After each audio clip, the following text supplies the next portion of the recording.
How to grow YouTube channel. YouTube channel कसा grow करायचा. तर मित्रांनो, प्रत्येकाला वाटतं माझ्या व्हिडिओवर व्ह्यूज यायला पाहिजे, माझा चॅनल ग्रो व्हायला पाहिजे. असं कुणालाच वाटत नाही की मी फक्त काम करत जाईन, व्ह्यूज आले नाही तरी मला चालेल. कसंही काम करेल, कशाही पद्धतीने काम केलं, व्ह्यूज येत किंवा नाही येत, याच्याशी मला देणं घेणं नाही, असं कुणालाच वाटत नाही. सर्वांना वाटतं की माझ्या व्हिडिओवर व्ह्यूज यायला पाहिजे, खूप व्ह्यूज यायला पाहिजे, माझा चॅनल जो आहे तो ग्रो व्हायला पाहिजे, असं सर्वांनाच वाटतं. How to grow YouTube channel. YouTube channel कसा ग्रो करायचा, ह्या टॉपिकवर मी तुम्हाला आज माहिती देतो. तर मित्रांनो, यूट्यूब चॅनल खरोखर ग्रो करायचा असेल तर मित्रांनो, आपल्याला पहिली गोष्ट म्हणजे कंटेंट. आपला कंटेंट चांगल्या पद्धतीने बनवला पाहिजे. कंटेंटवर चांगल्या पद्धतीने ध्यान द्यायला पाहिजे.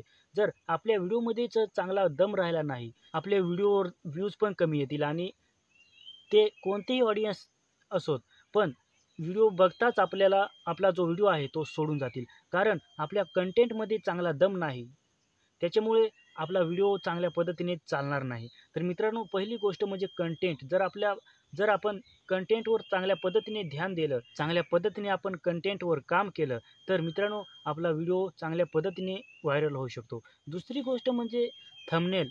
जर आपला व्हिडिओ कोणत्याही पद्धतीचा असला तरी आपण जर त्या व्हिडिओमध्ये चांगल्या पद्धतीने कंटेंट बनवला, एडिटिंग पण चांगल्या पद्धतीची असली, ऑडियन्सनी जर आपला थंबनेल पाहून आपल्याला नजरअंदाज केलं, तर मित्रांनो, आपल्या व्हिडिओवर व्ह्यूज येणार नाहीत. जरी आपला व्हिडिओ चांगल्या पद्धतीने असला, समजा जर चांगल्या पद्धतीने असला, एकदम बेस्ट पद्धतीचा असला, जर थंबनेल बेकार असला, तर मित्रांनो, ऑडियन्सला वाटेल हा व्हिडिओ पण बेकार असेल. त्याच्यामुळे दुसरी गोष्ट म्हणजे चांगल्या पद्धतीचा थंबनेल असायलाच पाहिजे.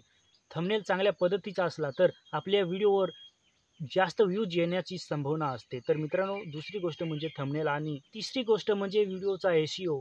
एस-ई-ओ चांगल्या पद्धतीने केला पाहिजे. जर आपल्या व्हिडिओचा एस-ई-ओ चांगल्या पद्धतीने असला, चांगल्या प्रकारे टायटल आपण त्या व्हिडिओ संबंधात भरलं आणि डिस्क्रिप्शन चांगल्या पद्धतीने भरलं आणि टॅग्स वगैरे सर्व गोष्टी आपण चांगल्या पद्धतीने व्हिडिओच्या रिलेटेड जर बनवलेत, तर आपला व्हिडिओ सर्चमध्ये जाईल. तर मित्रांनो, चौथी गोष्ट म्हणजे कन्सिस्टन्सी. आपण आपल्या चॅनलवर रेग्युलर काम करायला पाहिजे. जर आपण रेग्युलर काम केले, तर मित्रांनो, आपला चॅनल जो आहे तो चांगल्या पद्धतीने चालू शकतो, ग्रोथ होऊ शकते. आपल्या चॅनलची ग्रोथ होऊ शकते रेग्युलर काम करण्याने. तर आपल्याला आपल्या चॅनलवर डेली काम करायचे आहे. डेली काम केले तरच आपला चॅनल ग्रो होऊ शकतो. आणि पाचवी गोष्ट म्हणजे ट्रेंडिंग टॉपिक. जर आपण ट्रेंडिंग टॉपिकवर काम केले, कोणतीही कॅटेगरी असू द्या, टेकची असू द्या, ब्लॉगिंगची असू द्या, कुकिंगची असू द्या, कोणतीही कॅटेगरी असू द्या, जर आपण ट्रेंडिंग टॉपिक पकडला, त्या ट्रेंडिंग टॉपिकवर जर आपण काम केले, तर मित्रांनो, आपल्याला खूप म्हणजे खूप संभावना असते की आपला जो चॅनल आहे, आपला जो व्हिडिओ आहे, ते चांगल्या पद्धतीने ग्रोथ करतील आणि आपण चांगल्या लवकरात लवकर ग्रो होण्याच्या मार्गावर असतो. तर मित्रांनो, ह्या 5 टॉपिक जे आहेत ते तुम्हाला चांगल्या पद्धतीने समजायला पाहिजे. आणि हे 5 टॉपिकवर तुम्ही जर चांगल्या पद्धतीने ध्यान देऊन, मन देऊन जर काम केले, तर तुमचा चॅनल जो आहे तो ग्रो होऊ शकतो. चांगल्या पद्धतीने ग्रो होऊ शकतो, खूप लवकर ग्रो होऊ शकतो. तर मित्रांनो, ह्या 5 पॉईंटवर तुम्ही समजून काम करा आणि डेली काम करा, म्हणजे जेणेकरून तुमचा चॅनल जो आहे तो चांगल्या पद्धतीने लवकर ग्रो होईल. तर मित्रांनो, आजच्या व्हिडिओमध्ये एवढंच. जय हिंद, वंदे मातरम.